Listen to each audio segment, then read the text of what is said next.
Good morning, ladies and gentlemen. Welcome to our meeting.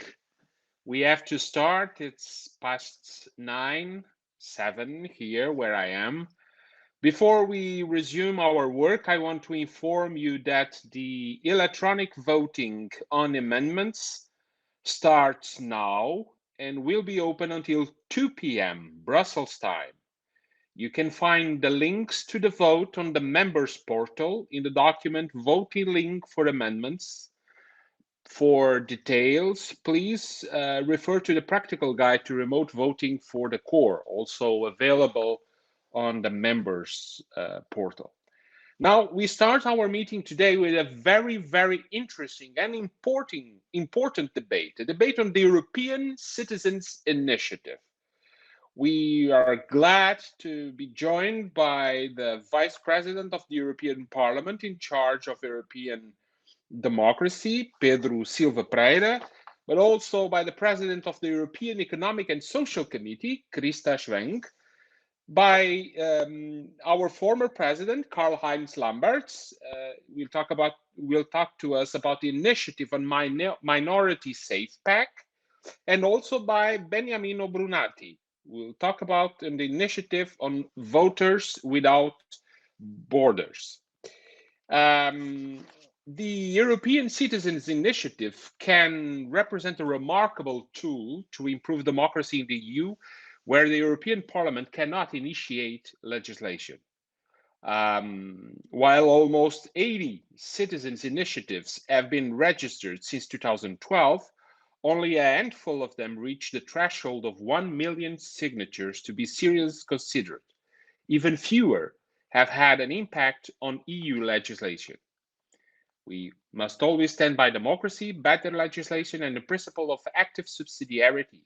Therefore, turning our backs on the views of citizens risks undermining their trust in the European Union. If it is not properly supported, the Citizens' Initiative risks failing as well, creating further frustration among citizens. This should not be only a fascinating academic debate, but become a political debate at the Conference on the Future of Europe. You will agree that the needs and wishes of citizens always come first. Their voice through elected politicians at all levels of governance, or directly via this kind of initiative, must become a catalyst for change, reform, and ultimately new citizen-centered legislation. Our committee has been asked to bring forward a couple of examples of the Citizens' Initiative process. Firstly, the Minority Safety Pack, for which I thank President Lamberts for his input today. Secondly, the Voters Without Borders initiative put forward by a young board of volunteers passionate about European citizenship. I thank Mr. Brunati for his presence today. Dear colleagues, I now give the floor to President Christa Schwenk for a general introduction before handing the floor to President Lamberts and to Mr. Brunati. The Vice President of the European Parliament will join us later during our debate. Thank you. Madam President Christa Schwenk, you have the floor. Dear Mr. Vasco, very good morning, dear members. Thank you very much for inviting me to your plenary session. It's a great pleasure and honor, and I hope that this debate together is another step for better cooperation between our two committees. I'm particularly happy to discuss this important topic for our European participatory democracy, the European Citizens Initiative. The ESC has been supportive of the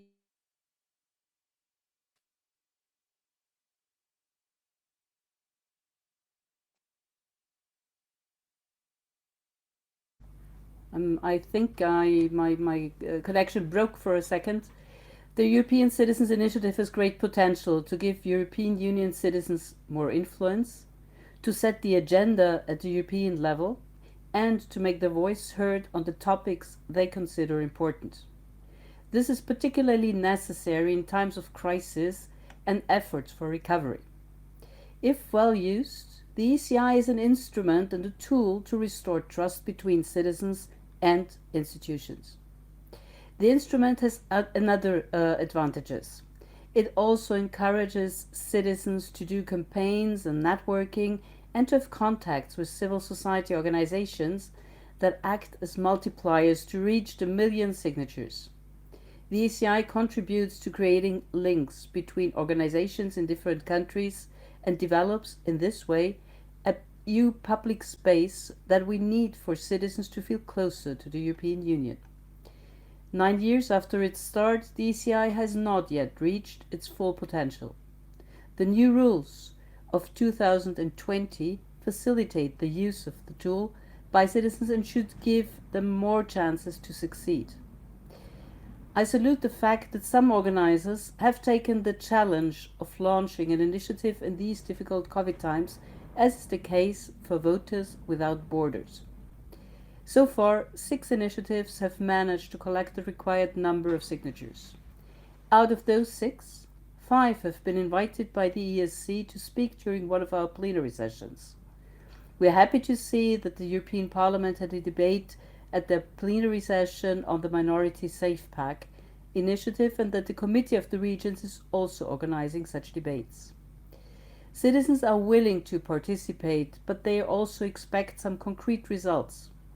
And the impact of a successful initiative has been so far quite limited and late.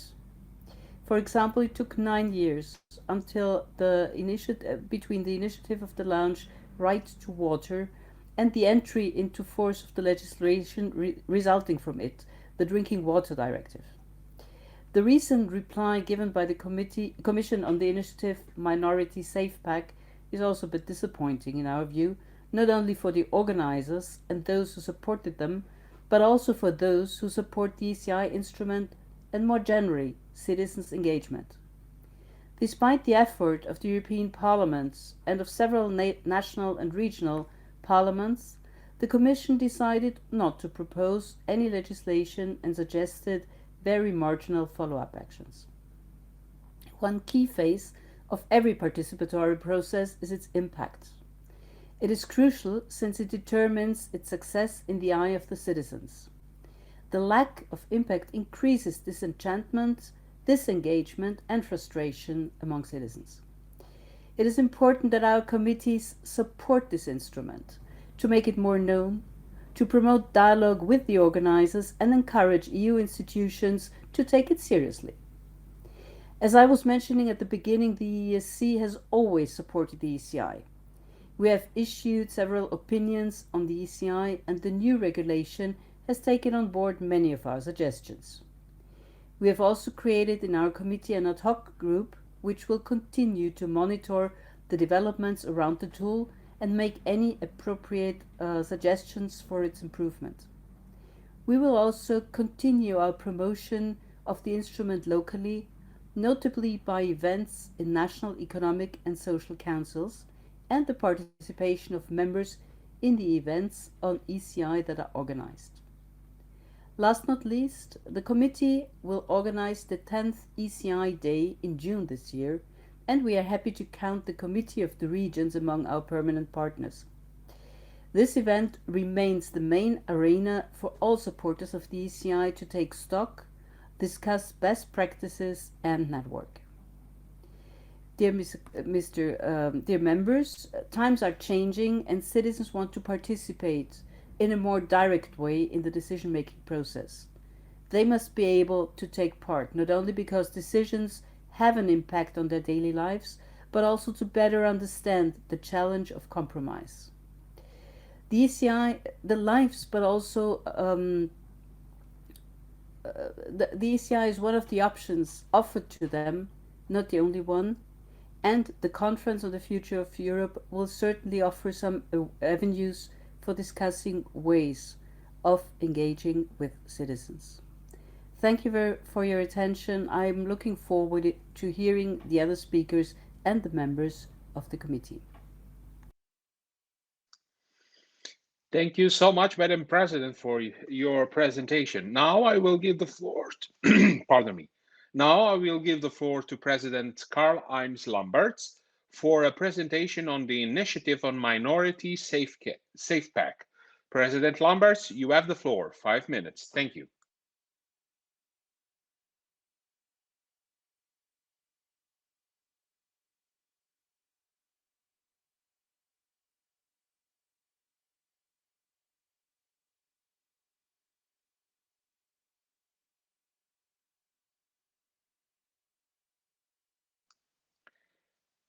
President Lamberts, you have the floor right now for 5 minutes. Now, my micro was not correctly opened. Now it is open. Sehr geehrter Herr Präsident, liebe Kolleginnen und Kollegen, herzlichen Dank für diese Gelegenheit, die Diskussion über die Europäische Bürgerinitiative aus der Sicht einer praktischen Erfahrung zu schildern und zu kommentieren. Das ist sehr wichtig, denn wir alle, die wir auf europäischer Ebene tätig sind, selbst wenn wir aus den Regionen und Gebietskörperschaften kommen, sind sehr schnell von einem europäischen Geist umnebelt, der uns manchmal den Blick für die Wirklichkeit vor Ort versperrt. Auf die Frage, ist die Europäische Bürgerinitiative ein brauchbares Instrument für bessere Bürgerbeteiligung? Ja, kann sie sogar Europa-Begeisterung entfachen? Muss ich aus der konkreten Erfahrung mit der Initiative Minority Safe Pack eine sehr skeptische Darstellung vortragen? Und ich möchte auch sehr klar sein und mich nicht in diplomatischen Formeln verlieren, sondern die Dinge so sagen, wie ich sie sehe und wie ich sie erlebt habe. Ich kann mein Fazit vorwegnehmen. Es gibt keinerlei Grund zur Euphorie.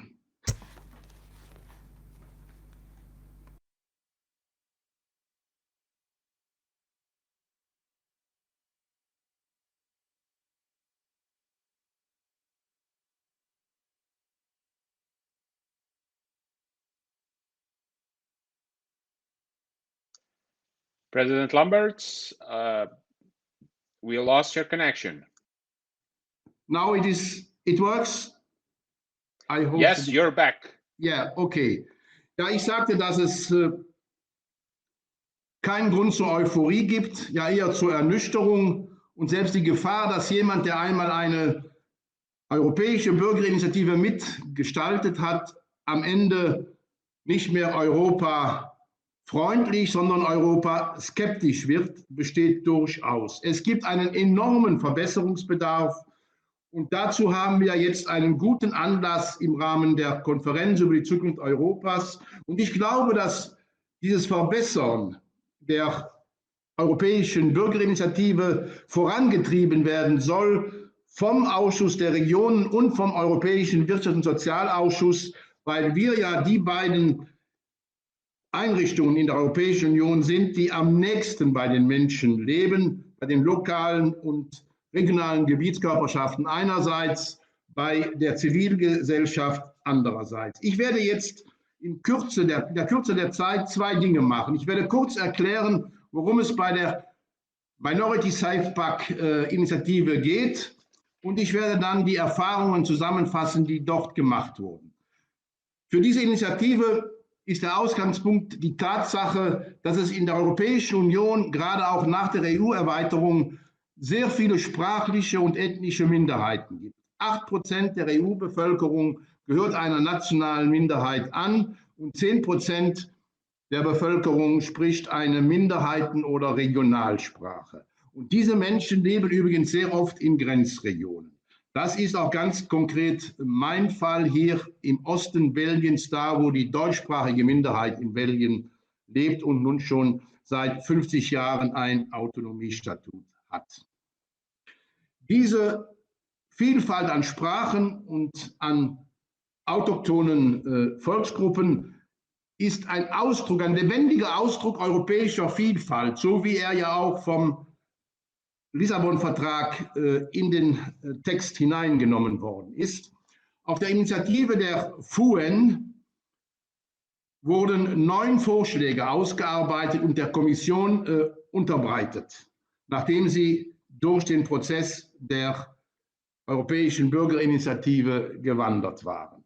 Diese 9 Vorschläge betrafen den Schutz und die Förderung der Vielfalt, den Zugang zu Förderprogrammen, die Schaffung eines Zentrums für Sprachenvielfalt, Anpassungen bei den Strukturfondsregelungen, Anpassung bei der Regelung zu Horizont 2020, die Gleichstellung von Staatenlosen, den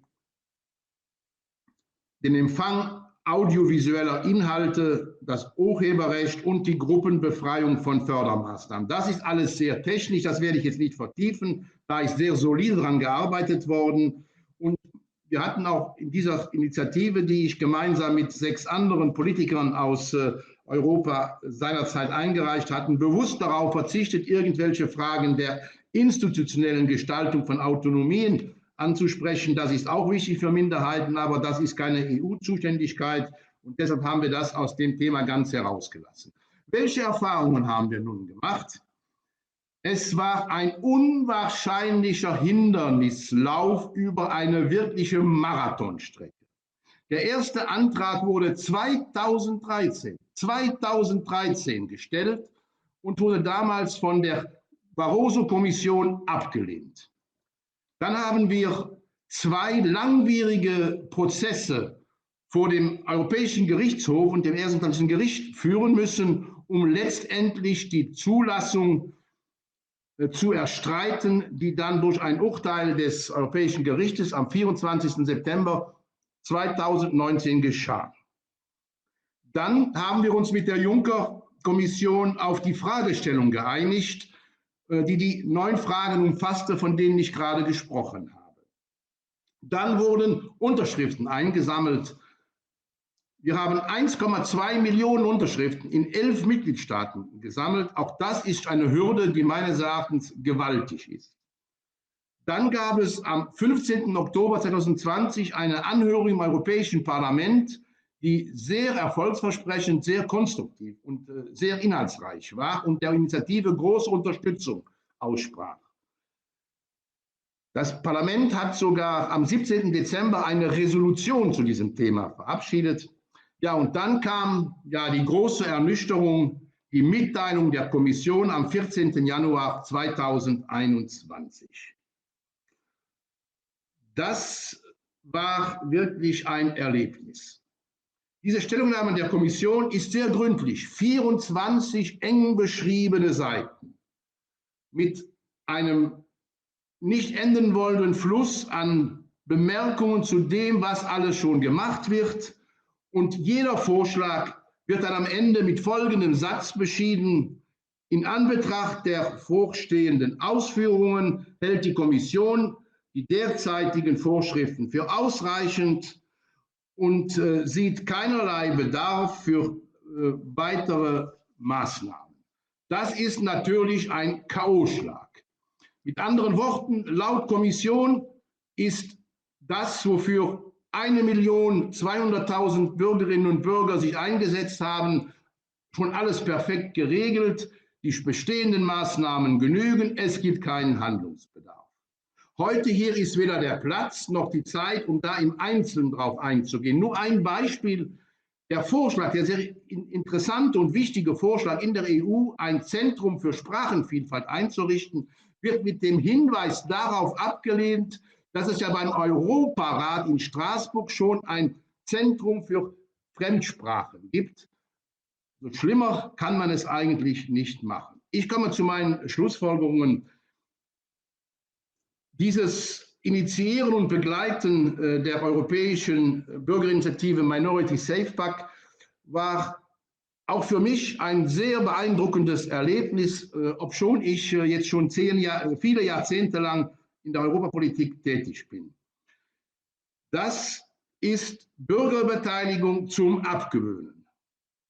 Die Initiative hatte zwar sehr viel Unterstützung an vielen Stellen, sogar in nationalen Parlamenten oder regionalen Parlamenten, aber sie musste mit einer Kommission kämpfen, sowohl 13 als auch jetzt, die ganz offensichtlich nur ein Ziel im Kopf hat, nämlich zu beweisen, dass sie alles richtig macht und dass alles schon geregelt ist und dass sie halt eben in ihrer European Bubble in Brüssel die Welt perfekt im Griff hat, aber nicht wirklich auf Anregungen antwortet. So muss Bürgerbeteiligung ins Leere laufen und so wird sie bürokratisch abgewählt. Ich komme zum letzten Satz und möchte doch etwas Positives sagen am Schluss. Die Erfahrung war lehrreich. Sie zeigt zumindest, wie es nicht laufen muss und wie man es ändern kann. Und ich hoffe, dass es uns gelingen wird, im Rahmen unserer Beteiligung an der Konferenz über die Zukunft Europas da Verbesserungen zu bringen und neue Weichen zu stellen. Auf jeden Fall war das eine spannende Erfahrung. Vielen Dank.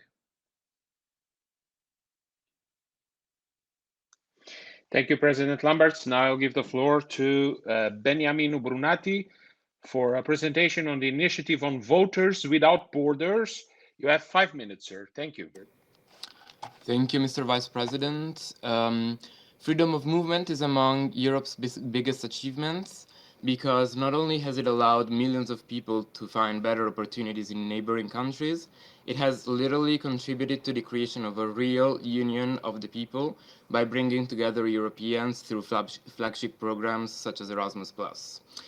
Unfortunately, this freedom of movement, with so much value, often comes at the cost of losing voting rights. This is particularly true in some member states that disenfranchise their citizens after they've lived abroad for a certain period, such as Denmark or Ireland.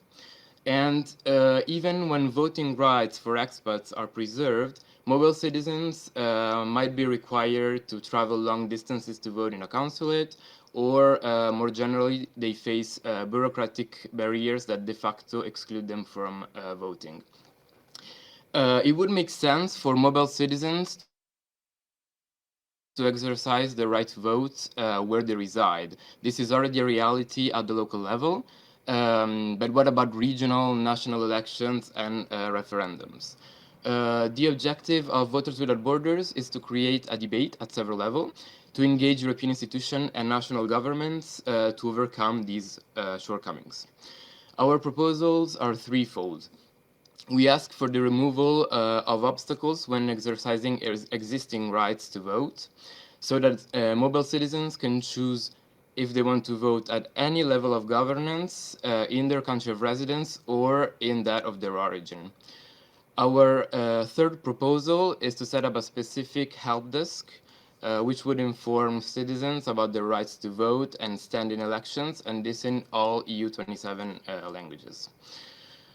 In several European cities like Brussels or Vienna, local elections are held to renew the representative organs of the city's district.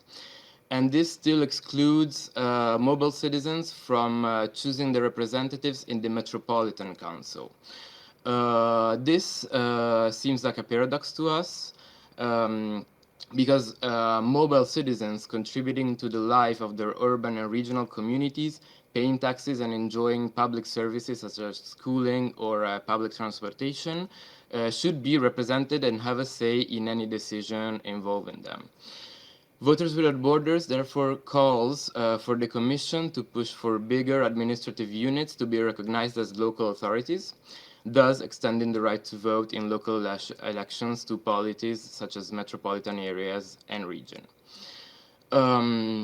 This doesn't necessarily require constitutional changes in member states. According to Council Directive 9480, mobile citizens are granted the right to vote in any level nationally recognized as basic local government units, which could very well apply to metropolitan areas like Brussels or Vienna.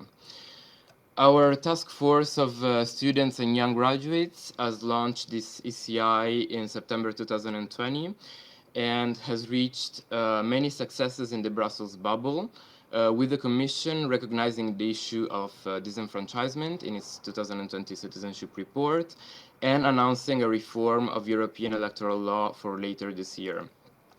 However, the centrality of regions and cities throughout Europe becomes evident in our effort to reach outside of the bubble and to create a pan-European debate on voting rights. Not only do regional and local authorities naturally operate in closer contact with citizens, they have also proven themselves to be on the front line when it comes to welcoming migrant communities and campaigning for the equality of their rights. It's at the urban and regional levels that democratic innovation takes place the most.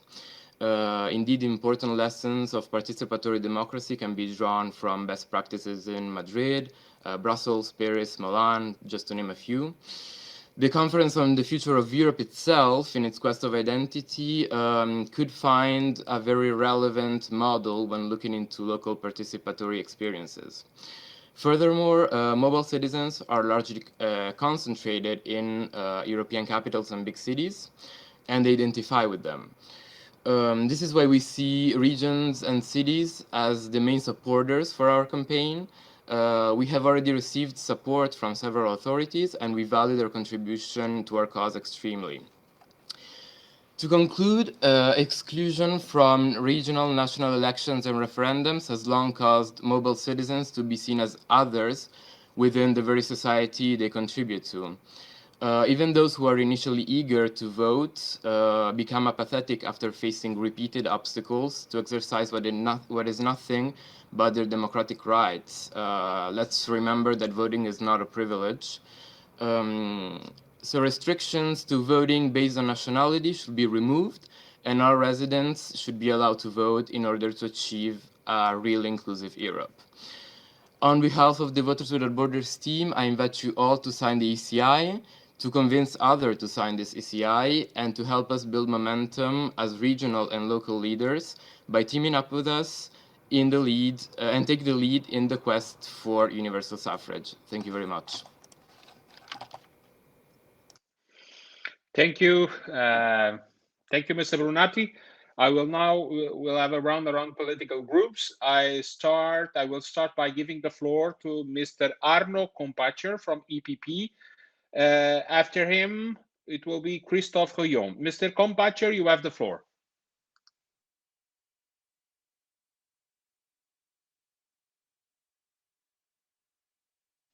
Could you please check your sound?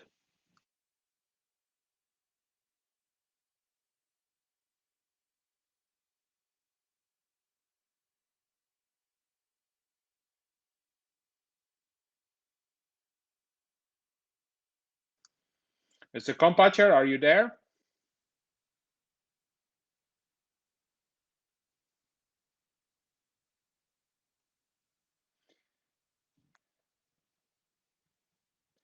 We're not hearing you.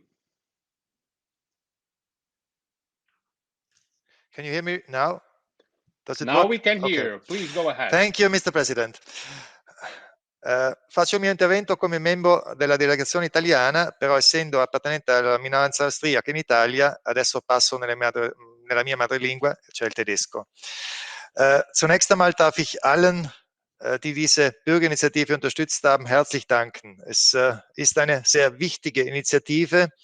Das Land Südtirol, die autonome Provinz Bozen in Italien, die ich vertrete, verdankt einer Autonomie, die auf Grundlage des bilateralen Abkommens zwischen Italien und Österreich 1946 als Anlage zum Friedensvertrag von Paris eine Autonomie erlangt hat, die dann heute ein Schutzinstrument für die sprachliche Minderheit in Südtirol darstellt. Diese Schutzinstrumente haben es ermöglicht, dass Konflikte überwunden worden sind, auch Konflikte mit Gewalt, die es in den 60er Jahren in unserer Region gegeben hat. Und es sind nicht nur diese Konflikte überwunden worden, es ist nicht nur für Frieden gesorgt worden, es hat zu einer sozialen Kohäsion, zu Sicherheit und Wohlstand im Land geführt, dass wir diese Schutzinstrumente für die sprachlichen Minderheiten in unserem Land haben.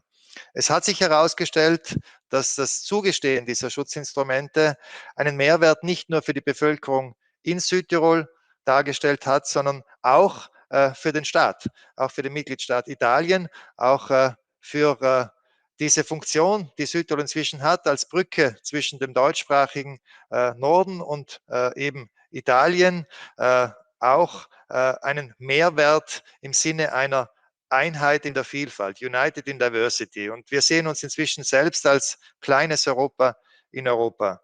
Wir haben diese Bürgerinitiative unterstützt. Über 1,1 Millionen Unterschriften sind gesammelt worden.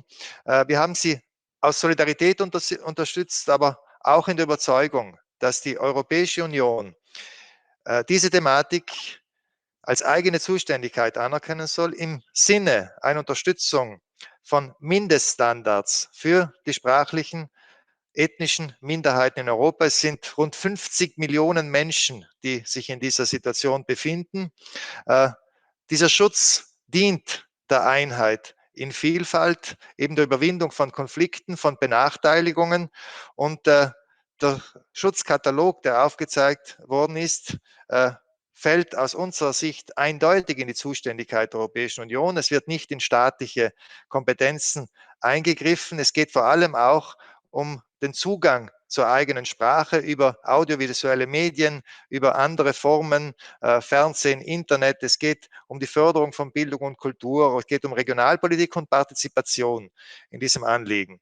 Die Union sollte also diese Thematik als Zuständigkeit anerkennen, auf Grundlage auch der Verträge.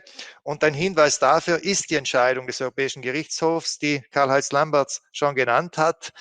In dieser Entscheidung über die Zulassung dieser Bürgerinitiative ist auch der klare Hinweis mit enthalten, dass es sehr wohl eine Zuständigkeit gibt.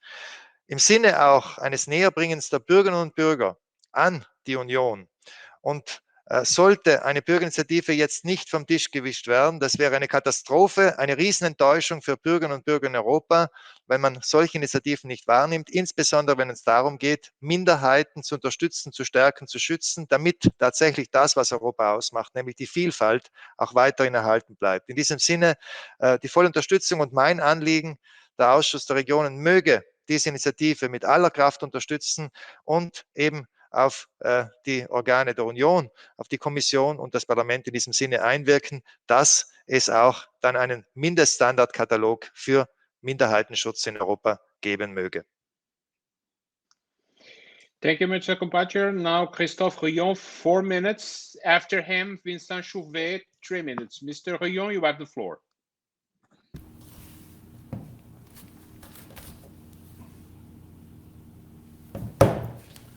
Merci beaucoup, Monsieur le Président.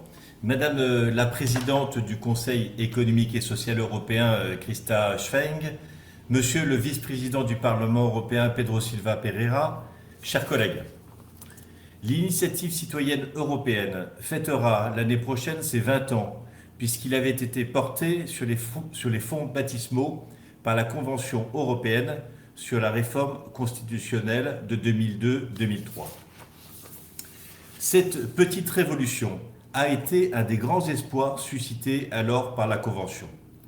L'enthousiasme initial de l'Europe a néanmoins été douché puisque 70 initiatives citoyennes européennes lancées depuis 2012, seules 4 ont passé le seuil fatidique d'1 million de signatures et une seule, celle sur le droit d'accès à l'eau, a été suivie de propositions législatives concrètes. Karl-Heinz Lambert nous a fait part de certaines frustrations sur la réponse, ou plutôt la non-réponse, apportée il y a 2 semaines par la Commission à une de ces 4 initiatives ayant réussi à franchir le seuil, à savoir celle sur l'initiative citoyenne sur le droit des minorités nationales. Il faut néanmoins souligner la mobilisation liée à cette démarche qui a fait l'objet d'un arrêt de la Cour de justice et qui restera forcément une référence lorsque des propositions législatives de la Commission liées à son champ d'application seront en discussion. Des initiatives citoyennes européennes que j'ai personnellement soutenues, comme celle de la mise en place d'un droit européen au logement, ou la fin de l'exemption de taxation du kérosène, une initiative appelée Férosène, ont eu moins de succès. Celle sur le logement a dû s'autodétruire en raison de questions procédurales liées au Brexit et Férosène n'est plus qu'à 75 000 signatures à une semaine de l'échéance. Mais je pense que cet arrêt sur image ne doit pas être seulement l'occasion de vider notre sac sur les complexités procédurales de l'initiative citoyenne européenne. Une part d'autocritique s'impose à mon avis. Il me semble ainsi que le Comité des régions a trop peu joué son rôle de diffuseur de démarches décentralisées. À ma connaissance, le Comité des régions s'est pour la dernière fois penché sur les questions des initiatives citoyennes il y a 3 ans, en mars 2008, lorsque nous adoptions l'avis présenté par Luc Van den Brand sur la réforme de sa procédure qui est finalement entrée en vigueur le 1er janvier 2020. Je remercie le président Tzitzikostas pour l'organisation de ce débat qui pourrait être le point de départ vers plus d'ambition du Comité européen des régions sur le sujet. Pourquoi, par exemple, ne pas imaginer de prévoir, lors de la révision de notre règlement intérieur, que le Comité européen des régions puisse auditionner les initiatives citoyennes européennes enregistrées, notamment pour en vérifier les tenants et les aboutissants en termes de subsidiarité et pour, le cas échéant, imaginer un parrainage institutionnel de telle ou telle initiative. Un mot sur une initiative en cours, l'initiative Voters Without Borders, demande une réforme des droits de vote et d'éligibilité aux élections locales et européennes et l'extension de ces droits aux élections régionales et nationales et au référendum, donnant à plus de 13 millions de citoyens mobiles de l'Union le choix de voter dans toutes les élections démocratiques, soit dans leur pays de résidence ou dans leur pays d'origine. Je vais officiellement soumettre à mon groupe politique socialiste dont j'exerce la présidence une proposition de soutien à cette initiative. Permettez-moi enfin une dernière considération. Je pense que l'arbre de l'initiative citoyenne européenne ne doit pas cacher la forêt des opportunités que nous ouvre la conférence sur l'avenir de l'Europe. Soyons plus ambitieux pour la démocratie participative européenne. Dans le cadre de cette conférence, le Comité des régions doit être le porte-parole des collectivités locales et régionales et donc de la proximité citoyenne. Nous devrons convaincre les institutions et les États d'élaborer un modèle pilote de dialogue permanent et structuré avec les citoyens par l'intermédiaire des 100 000 collectivités locales et régionales qui pourraient ainsi contribuer à améliorer le processus décisionnel de l'Union européenne et reconnecter l'Europe avec ses citoyens. Un tel mécanisme de dialogue permanent compléterait, à mon sens, l'initiative citoyenne et renouerait avec son objectif initial d'il y a 20 ans d'accroître la légitimité de l'Union par plus de participation et de prise en compte des attentes des 447 millions d'Européens. Merci de votre attention, Monsieur le Président. Thank you. Now, Mr. Chouvet, 3 minutes, and after him, Mr. Raymond Kovacs. Mr. Chouvet, you have the floor for 3 minutes.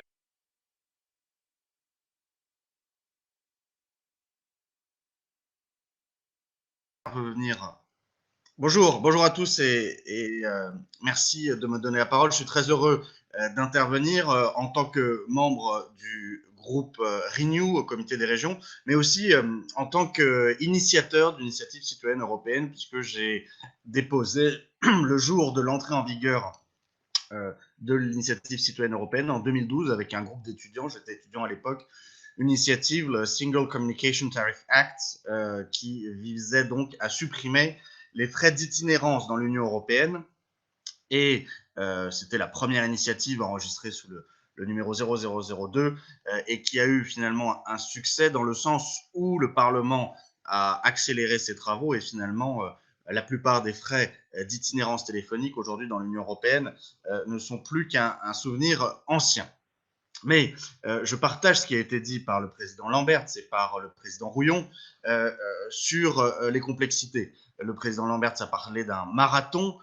En 2012, on était même dans la course d'obstacles infranchissables, avec au départ l'obligation même de construire son propre système informatique de reconnaissance des signatures et des législations différentes selon les États membres qui donnaient une responsabilité pénale en Hongrie sur le droit de la protection des données. Et je me souviens qu'avec mes co-initiateurs, on avait vécu des moments difficiles de savoir comment on allait poursuivre notre carrière dans des geôles hongroises. En tout cas, aujourd'hui, on n'est qu'à un demi-succès ou un demi-échec. En bientôt 10 ans, moins de 8 initiatives par an sont déposées, moins d'une par an un succès. Et dans le calendrier, je cite cette fois une initiative qui a eu du succès, celle du président Lamberts, 4 ans entre le dépôt de l'initiative et une réponse laconique, on peut la trouver sur le site de l'initiative citoyenne européenne de la Commission. Il y a dans notre société maintenant par rapport à 2012, c'est encore plus vrai, avec les réseaux sociaux, avec la temporalité, l'actualité mouvante de notre société qui est bousculée par un certain nombre de crises, la nécessité d'avoir des mécanismes participatifs qui aient une temporalité compatible avec l'action politique. Et comme mes collègues, je salue l'action du Comité économique et social européen. Je veux dire vraiment qu'il nous avait beaucoup aidé avec le président Henri Malos au lancement des initiatives. Et je suis très heureux que 10 ans après, le Comité économique et social européen soit toujours à la pointe pour soutenir la société civile qui lance ces initiatives. Je salue la proposition du président Rouillon aussi d'impliquer, et Tsikostas, d'impliquer plus fortement le comité des régions et les autorités locales dans ce processus. Et la réflexion sur une vraie initiative citoyenne qui marche vraiment doit être au cœur de la Convention pour l'avenir de l'Europe qui va s'ouvrir bientôt. Je vous remercie. Merci. Now I give the floor to Mr. Raymond Kovacs, 2.5 minutes, and then Kobor. Joseph Kobor, 2 minutes. Kovacs, 2.5. Köszönöm a szót. Tisztelt alelnök úr, tisztelt kollégák! Nagyon örülök, hogy eljött hozzánk, és vitát folytathatunk a polgári kezdeményezésről.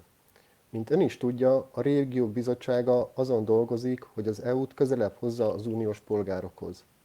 A regionális és helyi képviselők nap mint nap találkoznak a polgárokkal, és sokat dolgoznak azon, hogy az uniós intézmények tevékenysége és az uniós polgárok közötti szakadék csökkenjen. 2012 óta ezt a célt szolgálja az Európai Polgári Kezdeményezés is. Egy lehetőség, hogy az unió polgárai közvetlenül alakíthassák az EU jövőjét. Tisztelt alelnök úr! Sajnos azt kell mondanom, hogy az Európai Polgári Kezdeményezést nem nevezhetjük az unió sikertörténetének. Az Európai Polgári Kezdeményezést egyszerűbbé és hatékonyabbá kell tennünk. 76 kezdeményezést vettek eddig nyilvántartásba, és csak 6 esetben sikerült a szükséges aláírásokat összegyűjteni. Az Európai Bizottság csak 2 alkalommal adott részben kedvező választ. 2 hete az Európai Bizottság ismét úgy döntött, hogy a Minority Safe Pack kezdeményezés alapján nem indít jogalkotást a nemzeti kisebbségek védelmében. A Minority Safe Pack kezdeményezés az Unió nemzeti és nyelvi kisebbségéhez tartozó 50 millió polgárát érinti. Célja az őshonos nemzeti kisebbségek nyelvhasználati jogainak és az általuk lakott régiók anyagi támogatása, a nyelvi sokszínűség megőrzése. Döntésével a bizottság hátat fordított az őshonos kisebbségeknek, az aláíró polgároknak. A nagy többséggel támogató határozatot elfogadó Európai Parlamentnek, több támogató nemzeti kormánynak és régiónak, semmibe veszi több mint 1 millió európai polgár kérését. Tisztelt alelnök úr! A napokban egy újabb európai kezdeményezés ügyében fejeződik be sikeresen az aláírásgyűjtés. Várhatóan minden eddigi indítvány közül ezt támogatják a legtöbben. Kérem alelnök úr, hogy kísérje kiemelt figyelemmel a kezdeményezést, tegyünk meg mindent, hogy az európai polgárok valóban úgy érezzék, hogy figyelembe veszik a véleményüket, és az EU komolyan igyekszik a demokrácia gyakorlásának hiányosságait. Köszönöm szépen! Thank you. Now I'll give the floor to Mr. Josef Kobor. After him, Bernd Voss. Mr. Kobor, you have the floor for 2 minutes. Dear President, dear colleagues, the European Citizens Initiative is an exemplary step to take Europe closer to its people and align with the Conference of the Future of Europe ambition. The European Alliance care about participatory democracy in Europe, as demonstrated by the recent opinion with the name Permanent Dialogue with Citizens. We deeply regret that the recent European Commission's decision not to take any new policy or legislative actions on the Minority Safe Pack initiative that has relevance for 50 million Europeans who belong to linguistic minorities. This decision also ignores the voice of the European Parliament. As European Alliance, we stand behind protection of the EU's cultural heritage and diversity. United in diversity should apply not only to member states, but also to its people across different cultures and languages. This initiative is not about identity politics, not about nationalism, which many of us are so afraid of. Contrary, it is about the well-being and European self-awareness of European citizens. The European Union has an obligation to protect diversity as it is in the European Court decision of 2017. The European Commission decision not to act sends the wrong message to the EU citizens and harms trust in the Commission.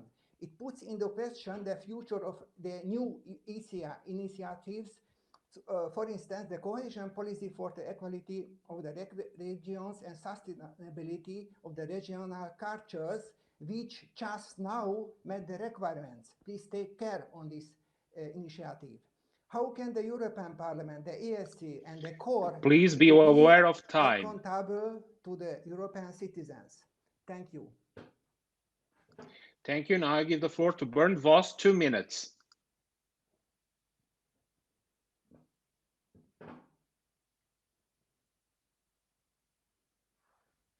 Mr. Voss, if you're not there. Ja, vielen Dank, Herr Präsident. Auch wir als Grüne haben begrüßt, als mit dem Lissabonner Vertrag in der Europäischen Union für eine halbe Million Menschen die Möglichkeit einer partizipativen Beteiligung zwischen den Wahlen möglich wurde. Und ich glaube, gerade bei den Initiativen, bei den europäischen Bürgerinitiativen, bei den Themen zeigt sich, was gerade brennt, was die Menschen bewegt. Und wenn wir uns erinnern an die Initiative Wasser als öffentliches Gut, dann macht das wirklich deutlich, dass auch etwas bewegt werden kann damit. Es ist nicht genug, aber es kann etwas bewegt werden und wir sollten den Kopf nicht nur in den Sand stecken und das zeigen auch die neuen Initiativen, wie zum Beispiel das Klima-CO2-Besteuerung ansprechen. Ich selber komme aus einer Region, wo vor über 100 Jahren... difficulties to have Mr. Voss. Mr. Voss. Ja? Hallo? Werde ich nicht verstanden? You have 1 minute. Ja, okay, vielen Dank. Ich hoffe, ich bin zu verstehen. Ich selber komme aus einer Region, wo vor 100 Jahren, 1920, durch eine demokratische Abstimmung eine neue Grenze zwischen Deutschland und Dänemark gezogen wurde. Aber die Jahrzehnte danach haben gezeigt, wie gut und wie erfolgreich das für die Region war, wenn eine kluge Minderheitspolitik gemacht wurde. Und von daher haben bei uns auch alle Parteien im Parlament fraktionsübergreifend die Initiative unterstützt, wie auch die Landesregierung. Und in Europa leben 50 Millionen Menschen in Regionen, als Minderheiten in Regionen. Häufig werden mehrere Sprachen gesprochen und es wird wirklich deutlich, die Minderheiten, sie sind nicht nur in der Region verwurzelt, sondern sie denken europäisch. Und mit einer aktiven europäischen Minderheitspolitik kann Europa in vielfältigen Wirtschafts- und Kulturräumen über die nationalen Grenzen hinaus noch intensiver, viel intensiver zusammenwachsen. Please conclude your remarks. Time. Da, wo bisher die nationale Grenze war, liegt zukünftig das europäische Zentrum. Vielen Dank. Thank you, Mr. Voss. Now we have a problem. For the sake of our next panel and the presence of Commissioner Gabriel, we won't be able to have now the debate among members about this issue. So we put that debate on hold and we'll move to the Vice President of the European Parliament, Pedro Silva Pereira. You have 5 minutes. Bem-vindo, Pedro Silva Pereira, 5 minutos.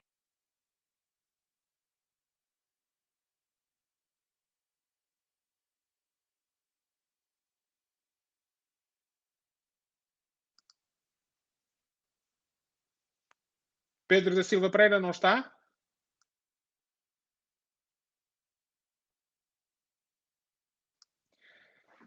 Bom, assim sendo, eu Eu- passo bom dia. a palavra.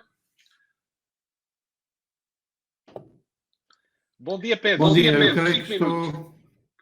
creio que estou agora a ser visto e ouvido. Eu queria, em primeiro lugar, agradecer o convite para intervir nesta sessão e saudar também o meu bom amigo e vice-presidente Vasco Cordeiro, nesta ocasião.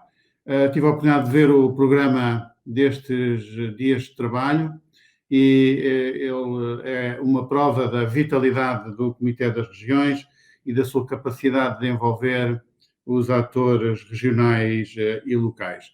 Aproveito também para saudar a Presidente do Comitê Económico e Social e, de modo muito especial, os promotores das duas iniciativas de cidadania europeia que foram hoje apresentadas, a Minority Safe Pack e a Voters Without Borders. Como todos sabem, a figura da Iniciativa Europeia, pelo qual sou responsável no Bureau do Parlamento Europeu, é uma iniciativa, uma figura que foi criada no Tratado de Lisboa, de 2007.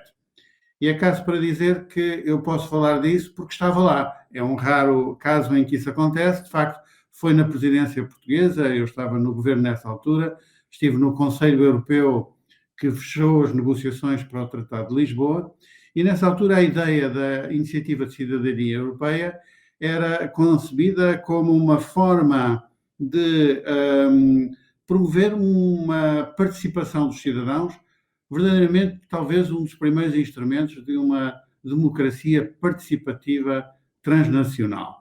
É claro, tratava-se de permitir aos cidadãos solicitar, propor iniciativas legislativas em matérias de competência comunitária e que naturalmente não fossem iniciativas fúteis ou violadoras dos valores da União.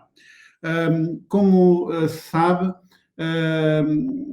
há uma controvérsia sobre o sucesso deste mecanismo. De facto, logo desde 2015, a iniciativa verdadeiramente começou a vigorar em 2012, o Parlamento Europeu começou logo a exigir aperfeiçoamentos no sistema, de modo a simplificar o processo.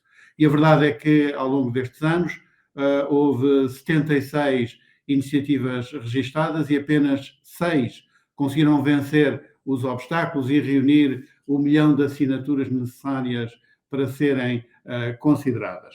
A reforma que introduzimos, que aprovámos em 2018 e que entrou em vigor em 2020, nesta figura, permite, de facto, por um lado, apoiar os promotores das iniciativas, com mais informação, apoio jurídico e uma plataforma colaborativa online que permite, de facto, apoiar o desenvolvimento destes processos.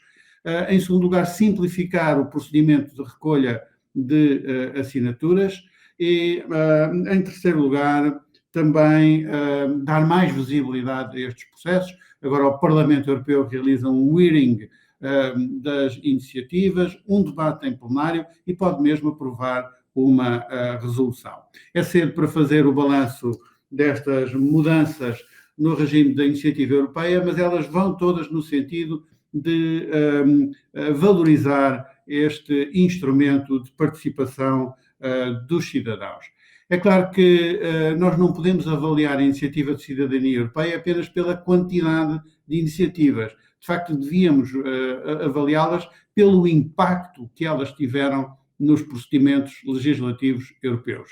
E aí, de facto, o Parlamento Europeu partilha o desapontamento que já foi manifestado ao longo desta sessão por alguns, quanto ao facto de a Comissão Europeia não dar o devido seguimento a algumas das iniciativas, ou pelo menos a alguma parte das iniciativas, porque isso, naturalmente, se continuar a acontecer, vai criar uma desilusão quanto a este mecanismo de participação. Eu queria sublinhar que, apesar da crise que enfrentamos, a democracia não está suspensa. as instituições democráticas funcionam, o Parlamento Europeu mantém-se inteiramente operacional e a participação dos cidadãos deve ser valorizada. Creio mesmo que nós temos pela frente uma oportunidade de um grande reencontro entre o projeto europeu e as expectativas dos cidadãos. Com uma política comum... Atenção ao tempo, Pedro. Vou já terminar. Com uma política comum de combate à pandemia, de recuperação solidária em relação à crise, mas também com uma Europa mais democrática. Eu creio que o reforço do papel do Parlamento Europeu, a iniciativa de cidadãos e também a Conferência para o Futuro da Europa podem ser grandes contributos para isso. Esta semana tivemos a notícia, e com isto termino, Sr. Presidente, tivemos a notícia de que a presidência portuguesa conseguiu começar a desbloquear no Conselho o processo para a Conferência para o Futuro da Europa. Isso é um passo muito importante na boa direção e para valorizar a nossa democracia, e em todo esse processo o Comitê das Regiões terá certamente um papel muito importante. Muito obrigado por esta oportunidade. Muito obrigado, Pedro Silva Pereira. Now I'll give the floor to President Schwenk for 2 minutes if she wants to conclude. 2 minutes. Thank you very much. I'm very happy to have had the occasion to listen to the members of the core and to the presentation of the 2 initiatives of the Minority Safe Pack and Voters Without Borders. I do, however, regret that I did not have a chance to listen to the interventions from the floor, and especially to my compatriot, Mr. Schausberger. I think the entire discussion showed that engaging citizens potentially helps to develop policies that are adapted to their needs, that are better accepted and thus better implemented. This is particularly important when there are reforms going on for recovery and future resilience. I hope that despite the difficulties generated by the COVID-19 pandemic, the new and simplified rules will encourage citizens to use these instruments and give them more chances to succeed. What I can assure you is that the ESC at the European level and its members in the respective countries will continue promoting the ECI, raising awareness on it so that the ECI is more known by citizens and therefore more used. I hope that we can continue to support initiatives by cooperating between our 2 committees and by having regional and local authorities cooperating with organized civil society in the member states. We need to put people at the heart of European policies, be it through civil society organizations that are represented in our committee or directly through instruments like the ECI. We want to keep citizens on board and stimulate their engagement in a meaningful way, as the EU should be as close as possible to its people and deserve their trust. I wish you a good continuation of your meeting. All the best. Bye-bye.